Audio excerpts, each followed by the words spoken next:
Hi everybody, so today we're going to be talking about abdominal aortic aneurysm. So let's go ahead and jump right into this because there's a lot. And then what I'm going to do is I'm going to talk about in another video about how we repair them. So let's go ahead and start off. We're going to start off with talking about who gets abdominal aortic aneurysms or just aneurysm in general.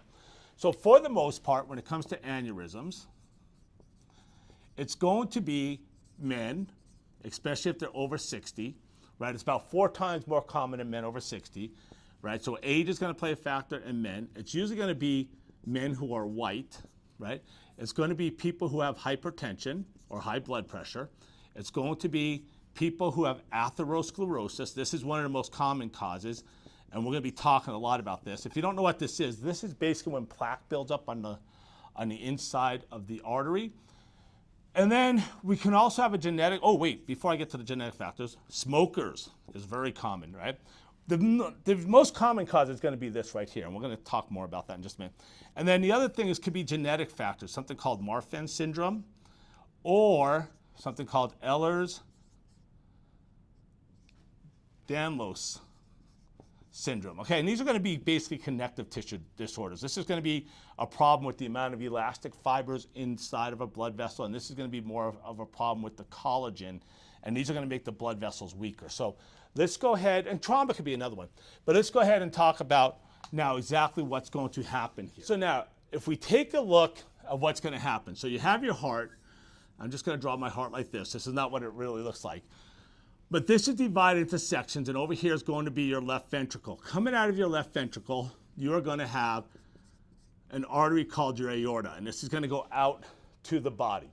So what's going to happen now is you're going to have branches coming off the aorta right here, and I have a video on this about the aortic arch here. And it's going to continue down. Now, I'll make it look like it's really far over here. It's actually going to come down more closer to the heart. And it's going to come down, and this is going to be called my descending aorta. My descending aorta is going to be in 2 separate parts. Okay, it's going to have the thoracic aorta, which is going to be up in the chest. But eventually what's going to happen is this is going to go past the diaphragm. So here's my diaphragm. So it's going to go past the diaphragm. And when it goes past the diaphragm, by the way, it's going to go past the diaphragm somewhere down around in here, which we call our 12th thoracic vertebrae. But when it goes past the diaphragm now, this is going to be called the abdominal aorta. Okay, so now this is my abdominal aorta. And then what's going to happen is as my abdominal aorta goes down, I'm going to have branches coming off of it. I'm not going to draw all the branches, but the ones that are significant to us are going to be what we call the renal arteries. And this is going to be your renal artery here. This is going to be your left one. And the reason that's left is because it goes by the person's side, the patient's side. So it's on their left side, just like their left arm is on their left side. And then you're going to have one coming out this way. These are going to come out and go to the kidneys. Okay, so now we're going to have our kidney right here. And then my abdominal aorta is going to continue down. Now, when it gets below the kidney, we call this the infrarenal abdominal aorta. So this is going to be the infrarenal abdominal aorta. So there's some significances that we're going to see here, and I'm going to go into those in just a minute. However, this is going to continue down, then it's going to bifurcate. Bifurcate means it's going to split into 2. So what's going to happen is it's going to split into 2 right here, right? You can see I also have it down in here. We'll talk about that in just a minute. When my abdominal aorta splits into 2, these are now going to be called the common iliac artery. So that's a common iliac artery. I have another common iliac artery over here, even though I'm not writing it. This is my left common iliac artery. This is my right common iliac artery. And this bifurcation, or where it splits into 2, is right about your belly button. We say it's about L4, right? So we're in the lower back, and then this is going to come down to the pelvis.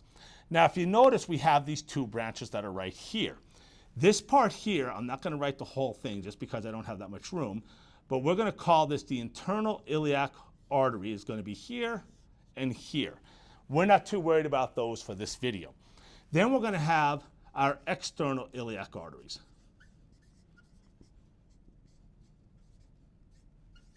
Okay, and what's going to happen then is the external iliac arteries are going to go down past a ligament, which we are going to call the inguinal ligament. We're going to call this the inguinal ligament. And when it goes past the inguinal ligament, it is now called your femoral artery. That's an M right there, okay? So now, it's going to be my femoral artery.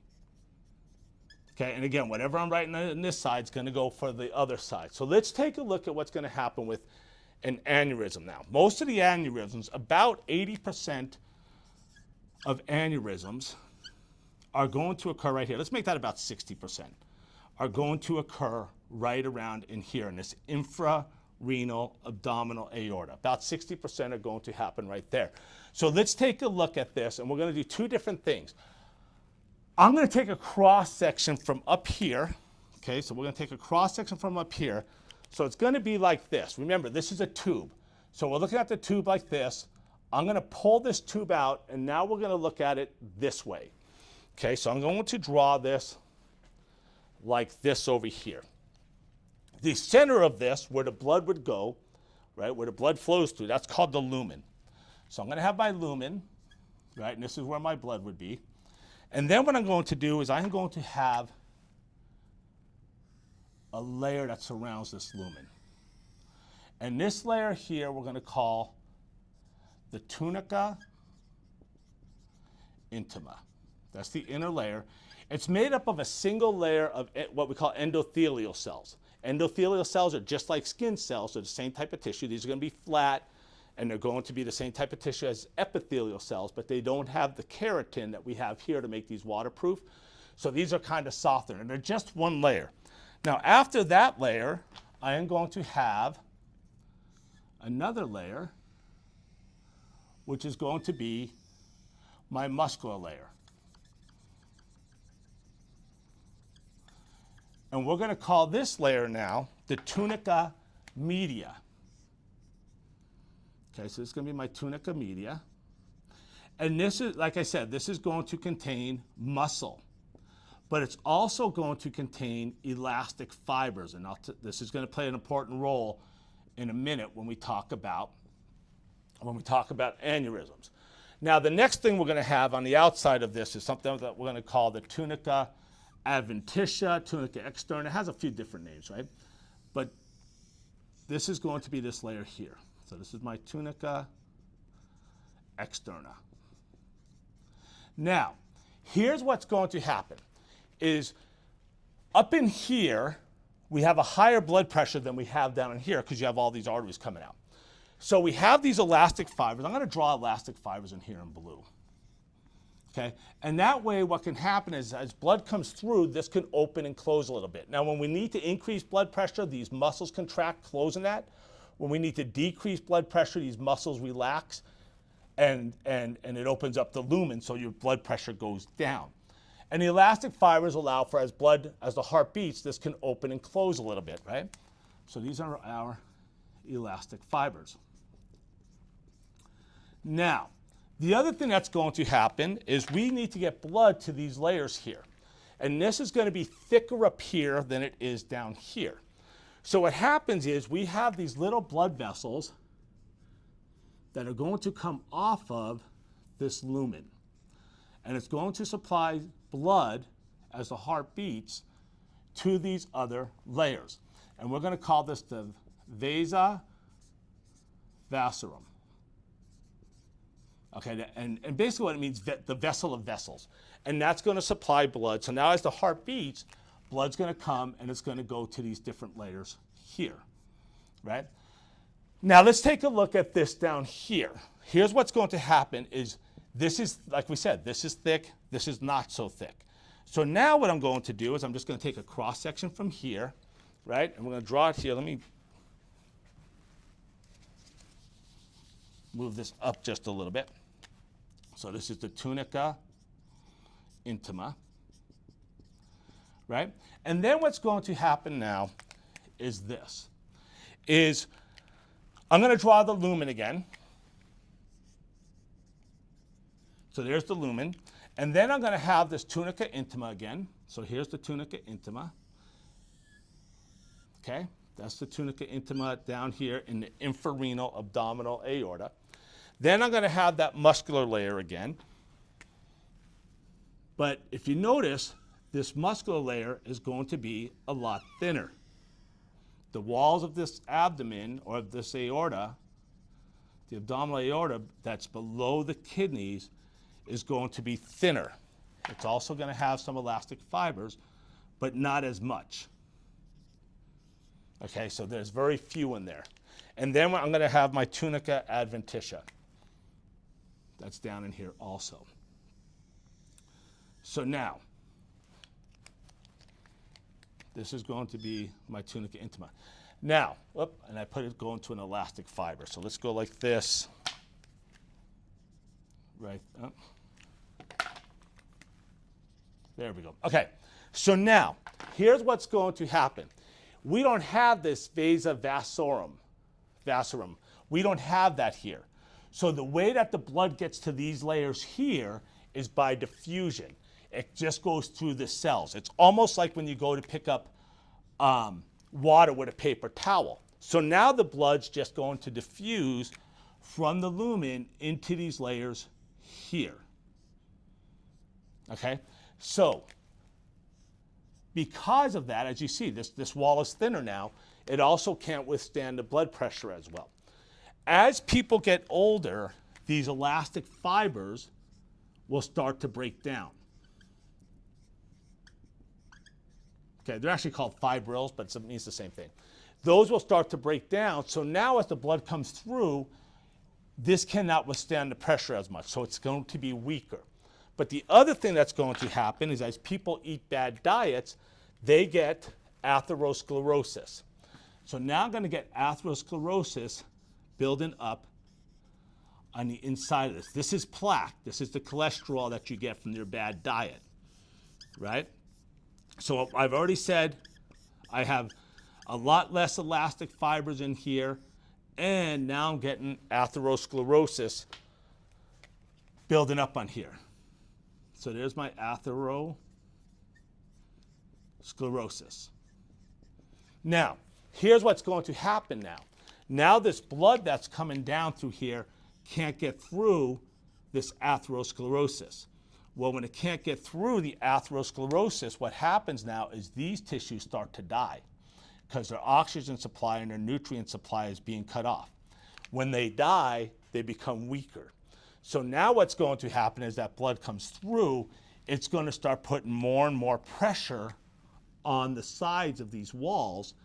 And because the walls have become weaker now, that's going to open up the size of that lumen there. It's going to increase in size.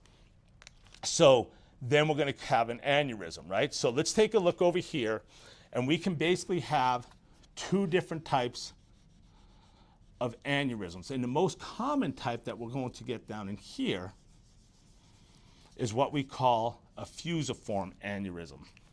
So a fusiform aneurysm, what's going to happen is it's going to basically bulge this out. Now the more, once that starts to grow, once this lumen starts to grow and this starts to go out, the walls become weaker and weaker, and this grows in size. Okay, it's kind of like blowing up a balloon. If you blow into a balloon, at first it's hard, but once you get some air in there, it becomes easier and easier to blow it up, right? Same thing's going to happen here. So now our aneurysm is basically just a big bubble that's in here that can fill with blood. When it's like this and it's in the center, we call this a fusiform